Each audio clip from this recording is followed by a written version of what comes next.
दोस्तों गिटार का जो ये हिस्सा है इसको गिटार का हेड कहते हैं। ज़्यादातर गिटार की ब्रांडिंग जो होती है वो यहीं पे होती है। जैसे मेरे गिटार का ब्रांड का नेम यहाँ पे लिखा हुआ है यामा।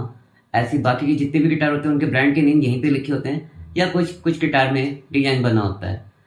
और ये जो आप चाबी टाइप से देख रहे हैं, 6 अलग अलग चाबियां सी दिख रही होंगी आपको, इनको ट्यूनिंग कीज या ट्यूनिंग पैक्स कहा जाता है। इनकी मदद से हम स्ट्रिंग्स को ट्यून करते हैं। ये ऊपर की पहली, दूसरी और तीसरी स्ट्रिंग्स को ट्यून करने के लिए होती है, और ये नीचे की पहली, दूसरी और तीसरी स्ट्रिंग्स को ट्यून करने के लिए होती है। और ये जो आप कील देख रहे हैं, ऐसे खूंटियां, ये भी 6 हैं अलग अलग। इनको कैप्स्टन कहते हैं। इनका काम होता है स्ट्रिंग्स को फंसा कर अटकाना। जैसे हम वो कपड़े टांगने के लिए, सुखाने के लिए वो कील दीवार में ठोकते हैं और उस पर ऐसे तार को घुमा के फंसा देते हैं ना, वैसे स्ट्रिंग्स हम इसमें घुमा कर फंसा देते हैं। उस पर ट्यूनिंग पैक्स की मदद से हम स्ट्रिंग्स को ट्यून करते हैं। और ये जो आप 6 अलग अलग तार देख रहे हैं, इन्हीं को स्ट्रिंग्स कहते हैं। इसमें जो ऊपर की 2 स्ट्रिंग है वो बेस साउंड करती हैं, जो बीच की 2 स्ट्रिंग है वो मीडियम साउंड करती हैं, और जो नीचे की 2 स्ट्रिंग है वो शार्प साउंड करती हैं। और इनके म्यूजिकल नेम भी हैं, और इन्हें हम हमेशा नीचे से काउंट करते हैं। फर्स्ट स्ट्रिंग का नेम है ई, सेकेंड स्ट्रिंग का नेम है बी, थर्ड स्ट्रिंग का नेम है जी, फोर्थ स्ट्रिंग का नेम है डी, फिफ्थ स्ट्रिंग का नेम है ए, और सिक्स्थ स्ट्रिंग का नेम भी है ई। बस फर्क क्या है कि ये बेस साउंड करती है, जो ये वाली ई है, और जो नीचे वाली ई है वो शार्प साउंड करती है। ये जो आप बॉक्स देख रहे हैं अलग अलग, ये यहां तक हैं, इनको फिंगर बोर्ड या फ्रेट बोर्ड कहा जाता है। और ये जो आप स्टील की पत्तियां सी देख रहे हैं, इनको फ्रेट्स कहा जाता है। और इन फ्रेट्स को इजीली गिनने के लिए ये व्हाइट कलर की जो डॉट दी गई हैं, इनको फ्रेट्स मार्कर कहा जाता है।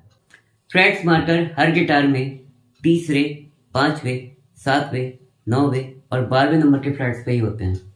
मेरे गिटार में किसी वजह से तीसरे नंबर के फ्रेट पे नहीं है, पर ये हर गिटार में इन्हीं फ्रेट्स पे होते हैं।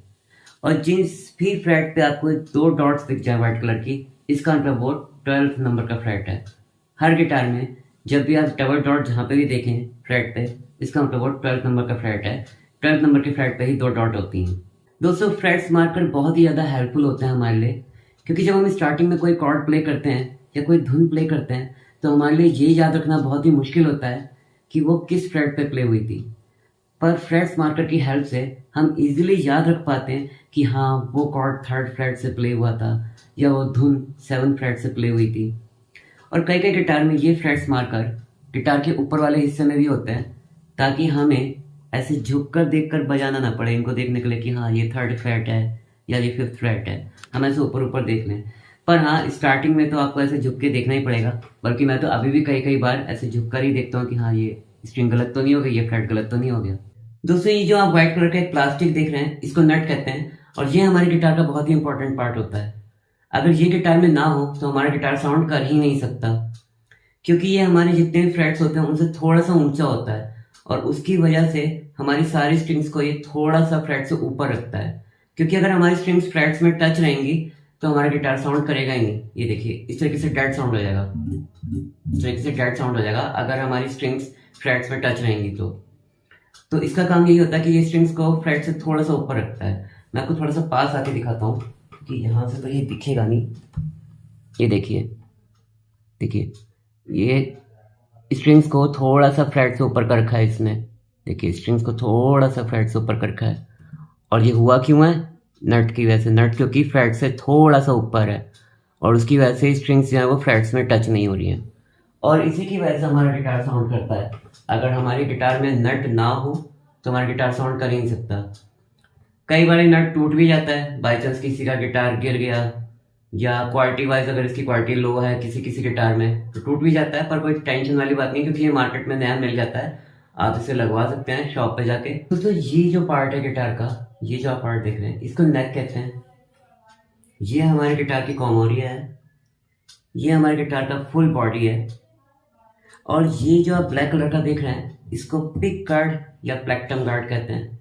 इसका काम ये होता है कि जब हम गिटार प्ले कर रहे होते हैं तो गिटार पर स्क्रैच ना आए। कई कई गिटार में ये नहीं भी होता है और कई गिटार में ये ऐसे और ऊंचा होता है, किसी प्लास्टिक के जरिए लगाया होता है। बस इसका काम इतना ही होता है कि गिटार पे स्क्रैच ना आए। और ये जो आप होल देख रहे हैं, ये साउंड होल है।